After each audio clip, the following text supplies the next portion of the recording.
Hello students. तो बच्चे, आज के इस लेक्चर की शुरुआत मैं एक छोटी सी कविता से शुरू करना चाहती हूँ। निदा फाजली उन्होंने लिखा है, सफ़र में धूप तो होगी जो चल सको तो चलो, सफ़र में धूप तो होगी जो चल सको तो चलो, किसी के वास्ते राहें कहाँ बदलती हैं, किसी के वास्ते राहें कहाँ बदलती हैं, अपने आप को खुद बदल सको तो चलो। तो बच्चे, मैं कहना चाहती हूँ कि आपके सफ़र में भी धूप तो होगी, यानी कि बहुत सारी रुकावटें भी होंगी। कभी कभी आपको ही इच्छा नहीं होगी पढ़ने के लिए, कभी कभी आपकी परिस्थितियों ऐसी होंगी परिस्थितियाँ कि आप पढ़ नहीं पाएंगे, लेकिन आपको उन सब का डटकर सामना करते हुए आगे बढ़ जाना है। रास्ते नहीं बदलते हैं, आपको खुद बदलना पड़ेगा, उन रास्तों पर चलना पड़ेगा और अपनी मंजिल तक पहुंचना पड़ेगा। तो इसी के साथ हम आज अपना टॉपिक शुरू करते हैं, फिर से वास्तविक संख्याएं, जिसमें आज पढ़ेंगे हम लोग एक्सरसाइज 1.3। तो लेकिन उससे पहले एक छोटी सी रिवीज़न जो मैंने शायद आपको वीडियो 1 में, रियल नंबर 1 में भेजी थी, कि परिमेय संख्याएं और अपरिमेय संख्याएं दोनों जो हैं वो कितने प्रकार की होती हैं। तो इसमें हम लोग सबसे पहले लिखेंगे परिमेय संख्याएं, परिमेय संख्याएं, और दूसरे नंबर पर आएंगी अपरिमेय संख्याएं। ठीक है, मैंने आपको बताया था कि ये दो प्रकार की होती है। एक होती है शांत दशमलव, ठीक है, और दूसरी होती है आपकी, जिसे हम लोग कहते हैं अनवसानी आवर्ती, यानी कि आपकी जो संख्या आवर्त का मतलब समझते हो ना, रिपीट होना। ठीक है, ये रिपीट होती है। पहली संख्या आपकी आ जाएगी शांत दशमलव के रूप में, हम लोग इसको लिख सकते हैं। दूसरा है अनवसानी आवर्ती। ठीक है, इसमें मैंने आपको बताया था जैसे 5/2, ठीक है, इसको सॉल्व करेंगे तो ये आ जाएगा 2.5। 5 को 2 से डिवाइड करेंगे तो 2.5 आता है, यानी कि इसका शेषफल जो है वो 0 आ गया, है ना। ये शांत होकर, इसका आंसर एग्जैक्ट आ गया, ये शांत होकर के बैठ गई। इसको हम लोग क्या कहते हैं, शांत दशमलव। दूसरी होगी अनवसानी आवर्ती। ठीक है, इसमें क्या होगा, आपकी जैसे संख्या है 1/3, ये परिमेय संख्या है, इसको अब हम लोग डेसिमल में यदि बदलेंगे तो ये आएगी हमारे पास 0.33333। ठीक है, तो इसको हम लोग क्या करेंगे, 0.3 रेक्टिंग लिख देंगे, तो ये संख्या हो गई अनवसानी आवर्ती। इसके बाद अपरिमेय संख्याओं की एक श्रेणी है जिसे हम लोग कहते हैं अनवसानी अनावर्ती।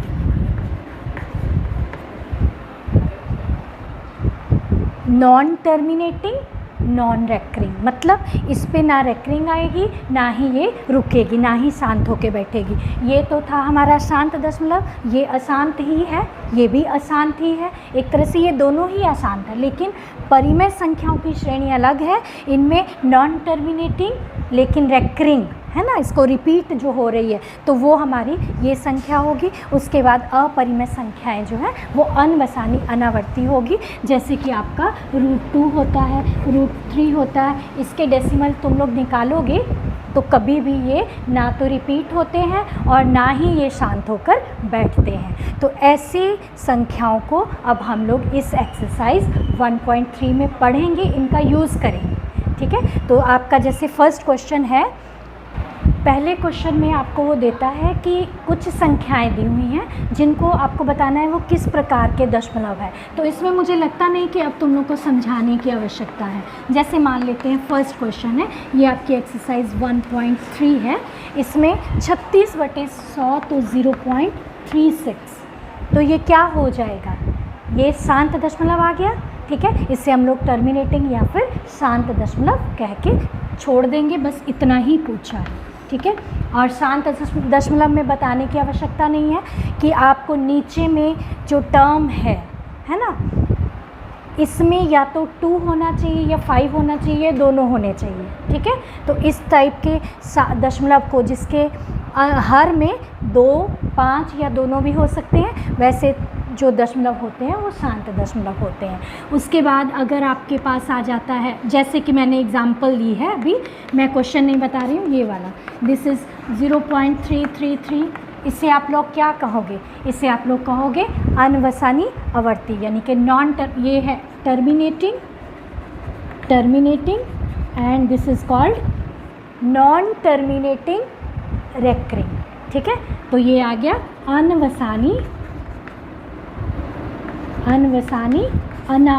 आवर्ती, जो आवर्ती जो बार बार रिपीट होगी, इसके नीचे में आप देखोगे 2 या 5 नहीं होगा, ठीक है। तो ये फर्स्ट क्वेश्चन जो है आपका इस तरह से सॉल्व हो जाएगा, ठीक है। ये आपका सेकंड क्वेश्चन है, यदि 1/7 इज इक्वल टू 0.142857 रेकरिंग, पूरे पे रेकरिंग, यानी कहने का मतलब ये जो 142857 बार बार पूरी की पूरी टर्म रिपीट होगी। अगर ये है तो 2/7, 3/7, 4/7 क्या होगा?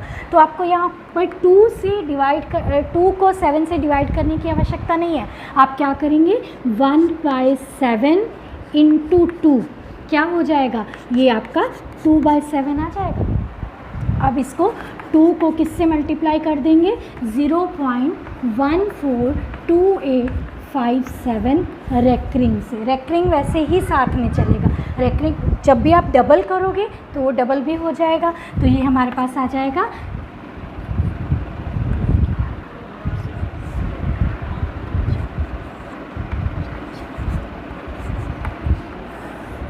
0.285714। सिमिलरली आपको 3/7 कहेगा तो ये भी 1/7 इंटू 3, यानी कि 3 को आप मल्टीप्लाई कर दोगे 0.142857। ये इस तरह से आपका इसको भी मल्टीप्लाई कर देंगे, जो आंसर आएगा। जो भी पूछे 4/7, 5/7, 6/7, जितनी भी संख्याएं आपसे पूछे उसको आप इस तरह से कंप्लीट कर सकते हैं, ठीक है। तो बच्चे ये आपका सेकंड क्वेश्चन हुआ। हाँ, तो बच्चे अब आपका सबसे इम्पॉर्टेंट क्वेश्चन इस एक्सरसाइज का, जो कि एक तरह मान के चलोगे कि फर्स्ट टर्म से लेके फाइनल तक हमेशा एग्ज़ाम में आता है किसी ना किसी रूप में, इसलिए इसको आपने अच्छे से समझना है और इसको अपनी और ज़्यादा प्रैक्टिस से और मजबूती से इसको समझकर अपनी कॉपी में बनाना है, ठीक है। तो ये हमारे पास है 0.6 बार, यानी कि 6 पर रेकरिंग है। कहने का मतलब ये हुआ क्या, 0.666 सो ऑन, ये हुआ, ठीक है।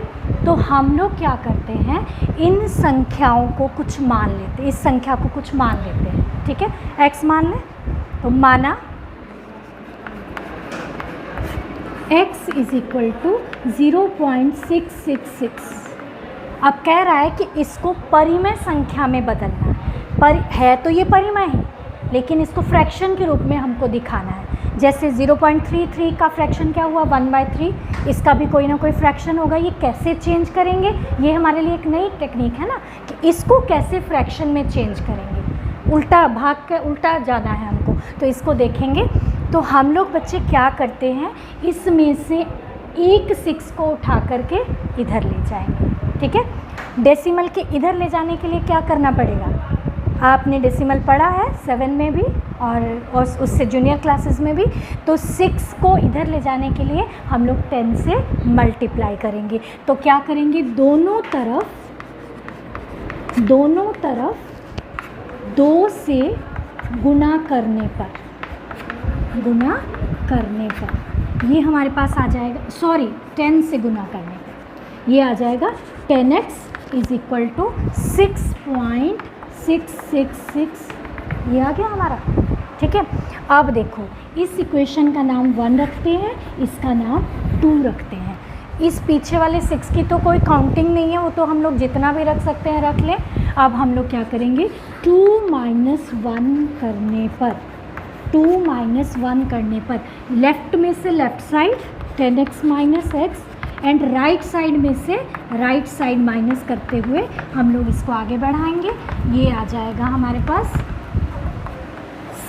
9x is equal to 6, then x is equal to 6/9। जैसा कि मैथ्स में हम लोग जहाँ तक इसको कैंसिल कर सकते हैं करेंगे, 3 2 ज़ा 3 3 ज़ा, तो ये आ गया हमारा 2/3। इसको फ्रैक्शन के रूप में लिखना है तो कैसे लिखेंगे, p/q के रूप में, फ्रैक्शन के रूप में, भिन्न के रूप में, जो भी कहेगा उसको आपने समझना, 2/3। अब आप अपने आंसर को कैसे चेक करोगे, 3 से डिवाइड करेंगे, 3 6 4 18, फिर 20, फिर 6, फिर 20, सो ऑन। तो ये हमारा आंसर एकदम सही आ गया। ये जो सवाल है इसमें मज़ा यही है कि हम अपना आंसर तुरंत चेक कर सकते हैं और श्योर हो सकते हैं कि हाँ ये 5 मार्क्स में आया है तो हमारे 5 मार्क्स एकदम श्योर है। अगर हमको 2.5 मार्क्स में आया है तो 2.5 मार्क्स, ये छोटा सा है तो ऐसा ही आएगा। थोड़ा इसको लंबा या कुछ और थोड़ा डिफरेंट करके डालेगा, टफ बना के डालेगा तो वो 5 मार्क्स में भी आ सकता है। इसलिए आपको उसी हिसाब से इसकी तैयारी करनी है। सबसे मेन बात बच्चे आपको इसको समझना है कि कैसे हम अनवसानी आवर्ती है ना, यानी कि नॉन टर्मिनेटिंग रेकरिंग जो डेसिमल्स हैं उनको कैसे हम लोग p/q के फॉर्म में लिख सकते हैं। हम तो जानते हैं कि वो परिमेय संख्या है, ये बात तो हम जान रहे हैं कि वो रैशनल नंबर है, लेकिन हम उसको कैसे प्रूव करेंगे उसकी एक विधि है। एक बार फिर से मैं इसको रिपीट करती हूँ। जो संख्या हमको दी हुई है उसको x मान लेंगे, उसके बाद एक डिजिट इधर लाना है तो 10 से मल्टीप्लाई करेंगे। अगर 2 पे रेकरिंग होता तो हम 2 डिजिट को इधर लाते तो ये हमारा 100 से मल्टीप्लाई होता। सिमिलरली हम आगे बढ़ेंगे और 10 में से यानी कि इक्वेशन 2 में से 1 को माइनस करते हुए जब हम आगे बढ़ते हैं तो x जो हमने माना था वो अपने आप हमारे पास 2/3 के बराबर आ जाएगा। ठीक, इसी का एक और पार्ट है क्वेश्चन नंबर 3 का, जिसे मैं बता दे रही हूँ, जिसमें हमको दिया हुआ है 0.001 पर रेकरिंग। इसको हमने p/q की फॉर्म में लिखना है, p/q के रूप में हमको इसको चेंज करना है। तो फिर से माना x इज इक्वल टू 0.001 पर रेकरिंग, मतलब तो समझ ही गए 001 रिपीट हो जा रहा है। तो यहाँ पर हम लोग अब क्या करेंगे, अब देखो क्या करना होगा। पहले हमने 10 से मल्टीप्लाई किया था, अब हम लोग 1000, क्योंकि ये तीनों डिजिट, इसका मतलब क्या हुआ हमारे पास x इज इक्वल टू 0.001 ये बार बार रिपीट हो रहे हैं। कितने डिजिट, 3 डिजिट। तो हमको तीनों को इधर लाना पड़ेगा। तो तीनों को जब इधर लाएंगे तो किससे मल्टीप्लाई करेंगे, 1000 से। 1000 से दोनों तरफ गुणा करने पर ये हमारे पास आ जाएगा 1000x इज इक्वल टू। अब बच्चे देखो, जब हमने 1000 से इसको गुना किया तो 2 0 इधर आई और 1 भी इधर आया। ये 0 जब डेसिमल के लेफ्ट में आ गए तो इनका तो महत्व ख़त्म हो गया, तो ये बच क्या गया 1.001 सो ऑन लिख सकते हैं इसको, क्योंकि पीछे के तो रिपीट होते चले जाएंगे। अब इसका नाम हम लोग 1 रखेंगे और इसका नाम हम लोग 2 रखेंगे। फिर से 2 - 1 करने पर 1000x minus x is equal to 1.001 minus so on लिख दो, माइनस ये 0.001 सो ऑन। तो ये हमारे पास क्या आ जाएगा, 1 आ जाएगा। और इधर क्या आ जाएगा 999x, then x is equal to 1/999। ये हमारा आंसर है। आप इसको फिर से चेक कर सकते हैं। चेक करेंगे तो हमारे पास ये दोबारा आ जाएगा। इसका मतलब हमने अब क्या सीखा, अनवसानी आवर्ती संख्याओं को p/q के रूप में लिखना सीख लिया। इससे भी थोड़े डिफरेंट क्वेश्चंस और होंगे जो आगे आपकी एक्सरसाइज में होंगे, तो मैं आपको बताऊंगी। ये अच्छे से समझने के लिए आपको थोड़ा टाइम देना होगा, ठीक है। पहली बार लगता है कि कैसे हो गया, क्यों हो गया, लेकिन जैसे जैसे आप अपने से इसको समझने की कोशिश करेंगे तो आपको समझ में आएगा कि कितने डिजिट्स को इधर लाना पड़ेगा, किससे गुना करनी पड़ेगी। तो करने से, अभ्यास से ही हमको जो भी लक्ष्य है वो प्राप्ति होती है। तो हमारा आज का लक्ष्य मेन आपका आज 1.3 बनाने का लक्ष्य है कि आपने ऐसी संख्याओं को, अनवसानी आवर्ती संख्याओं को p/q के रूप में लिखना सीखना है। ये आपका आज का लक्ष्य है। बच्चे, हमको हमेशा छोटे छोटे एम लेके चलना चाहिए। अभी तुरंत हम बड़ा सा एम ले लेंगे ना, मुझे IAS ऑफिसर बनना है, तो उससे हमारा काम नहीं चलेगा। हमको रोज़ एक अपना एम तय करना है, रोज़ के दिन का एक एम होगा। आज का मेरा एम है, आज रात को सोने से पहले मैं इस तरह की संख्याओं को p/q के फॉर्म में लिखने की कोशिश करूँगी, सीखूँगी। इसके लिए सिर्फ आपको प्रयास करना है ना, प्रैक्टिस करनी है।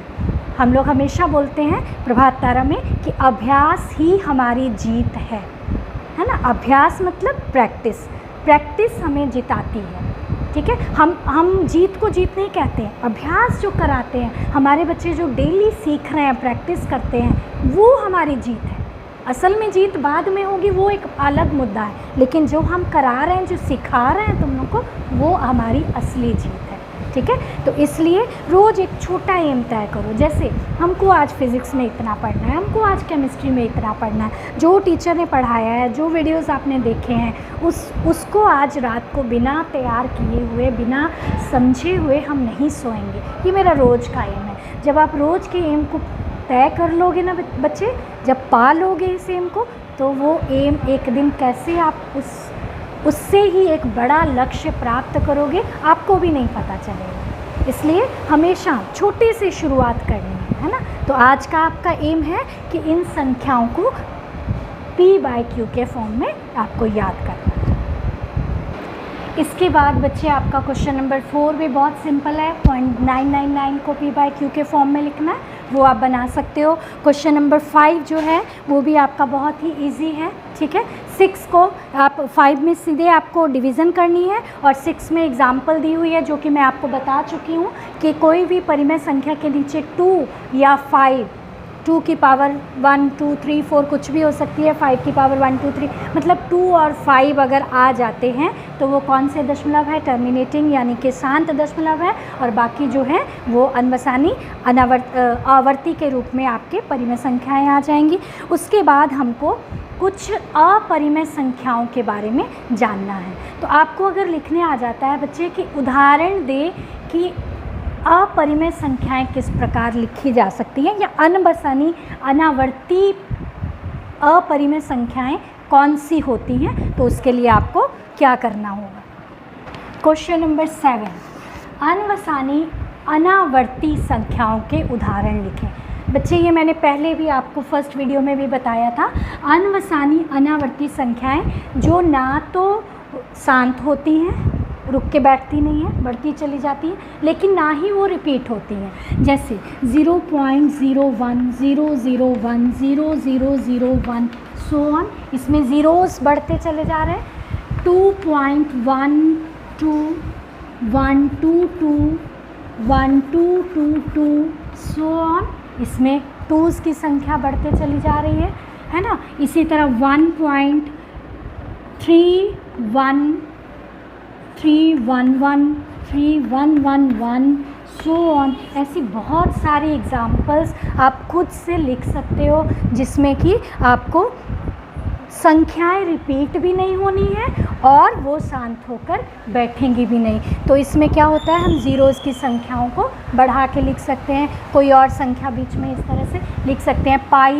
पाई का मान जो है वो आप कितने भी डिजिट तक लिखिए, वो कभी भी ना तो रिपीट होता है और ना ही वो शांत होके बैठता है। √2 जो है उसकी वैल्यू भी आपकी शांत होके नहीं बैठती है। तो इस तरह की बहुत सारी उदाहरण आप क्वेश्चन नंबर 7 में दे सकते हो। और इसके बाद आपका क्वेश्चन नंबर 8 है, जो कि काफ़ी इम्पॉर्टेंट है, वो भी एग्जामिनेशन पॉइंट ऑफ व्यू से आपको उसको अच्छे से समझना है। उसमें क्या होगा, 2 परिमेय संख्याएं दी हैं और उनके बीच अपरिमेय संख्याएं खोजनी है। तो देखते हैं उसको।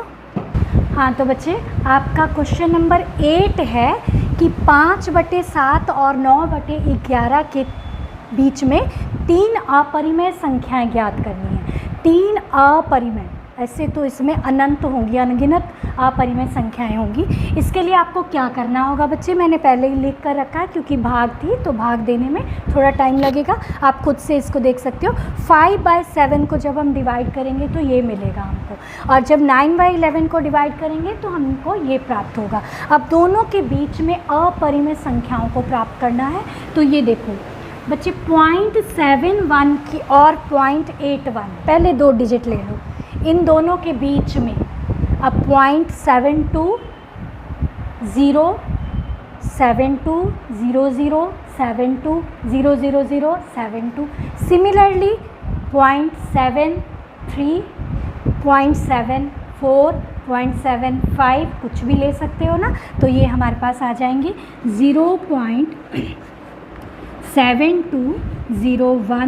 001 0001 सो ऑन, एंड इसी तरह 0.73 01 0001 0001, इसी तरह 0.74 75 76 78 कुछ भी 81 तक लेते हुए चली जाओ, तो ये आपकी दो परिमेय संख्याओं के बीच में अपरिमेय संख्याएं आ जाएंगी। इसको आप इस तरह से लिख सकते, कोई भी परिमेय संख्या, ये तो 5/7 9/11 है, आपको किसी भी तरह की परिमेय संख्याएं दी हो उनको पहले डेसिमल के रूप में लिख लेना, और उसके बाद उनके पहले 2 डिजिट के बीच पकड़ लेना 71 और 81, है ना।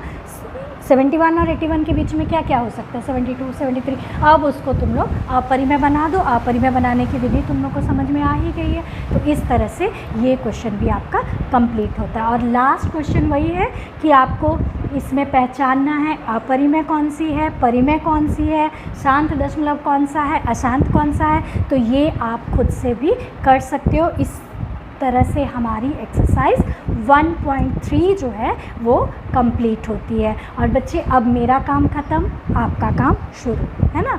तो ऐसे एक टीचर का और एक स्टूडेंट का काम कभी ख़त्म नहीं होता है। अब हम नेक्स्ट वीडियो में आगे बढ़ेंगे, लेकिन अभी आपका जो आज का एम है उसको तय करने के लिए आज का आपका समय स्टार्ट होता है, इसलिए अपने एम को पूरा करने के लिए लग जाइए। और आप हमेशा याद रखिए कि हमारी शुभकामनाएं आपके साथ हैं, आप ज़रूर अच्छा करेंगे, और इन्हीं आशाओं के साथ थैंक यू।